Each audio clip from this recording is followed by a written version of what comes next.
মদন মিত্রর জামিনের বিরোধিতায় হাইকোর্টে যাচ্ছে সিবিআই। তবে আইনজীবী মহলের একাংশের প্রশ্ন, সিবিআই এর তদন্তে কি সেরকম কোনো অগ্রগতি হয়েছে যাতে উঠে আসা তথ্যের ভিত্তিতে তারা জামিনের বিরুদ্ধে আবেদন জানাতে পারেন?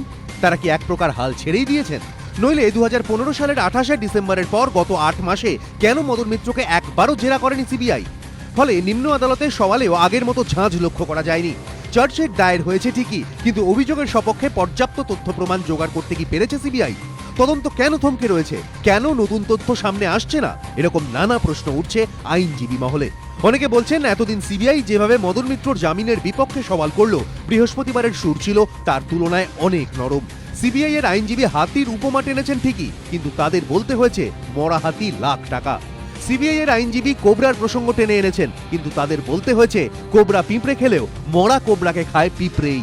পর্যবেক্ষকদের একাংশের মতে এখানেই তো সিবিআই এর আইনজীবী প্রকারান্তরে স্বীকার করে নিয়েছেন যে মদন মিত্রর সেই প্রভাব আজ আর নেই, তার প্রতিপত্তি আগের তুলনায় অনেক ম্রিয়মান। অনেকে বলছেন, সিবিআই এর আইনজীবী সওয়াল করবেনই বা কিসের ভিত্তিতে?